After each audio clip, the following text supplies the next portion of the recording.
תביט אליי טובה וחכמה,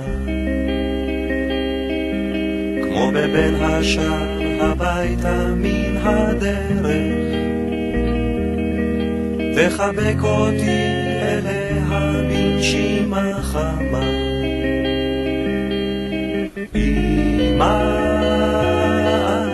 נמצאים בבית זית, כמו שאתם רואים, באזור ירושלים. זה שטח של מה שעתיד להיות חווה אורגנית של עמותת קיימה. אנחנו הולכים לגדל כמה שיותר סוגי ירקות באותה עונה, אוקיי? למכור את זה בתוצרת לאנשים לבתים, והמטרה היא בעצם לספק תעסוקה לנוער שנפלט מבתי ספר. לכאן הגיעה מחלקה להנדסה גלובלית של תאגיד נטפים. אני בלב שלי חושב שנתינה זה דבר חשוב, וכל הזמן עוסק בנתינה בחיים הפרטיים ובכלל. התחברתי לאיזו קבוצה שעוסקת בתחום הזה ונחשפתי למיזם הזה, שחשבתי שהוא קרוב לו מאוד למה שנטפים עושה, והחלטתי, ראיתי חבר'ה עם ברק בעיניים ורצון לעשות שינוי, וחשבתי שהמטרה ראויה, ולכן גייסתי את החבר'ה.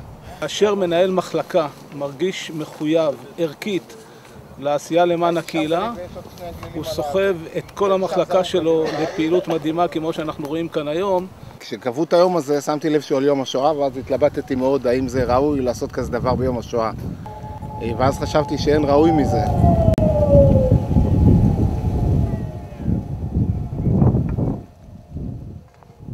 השואה מסמלת את הניכור ואת האכזריות וכל מיני דברים רעים אחרים, ובעצם הדבר הזה מסמל משהו אחר טוב יותר. הרעיון של החווה הזאת מאוד קשור לאג'נדה ולאסטרטגיה של נטפים, שקשור לאדמה, להשקיה, לצמיחה, לעולם ירוק יותר. המחלקה הזאת, מחלקת הנדסת תפעול, נמצאת פה היום כדי להכין את הערוגות לשתילה שתהיה בשבוע הבא. קיבלנו יחס מדהים, ובנטפים מיד אמרו לנו, אנחנו נעזור לכם.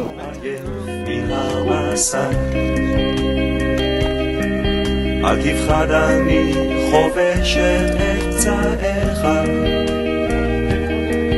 היא תיקח אותי אליה כשאין קרב ישמע. עם האדמה, עם האדמה.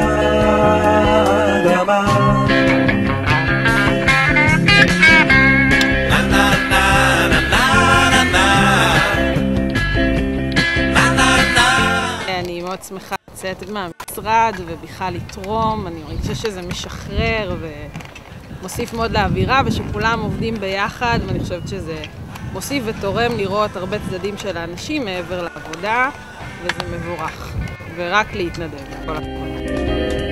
עם האדמה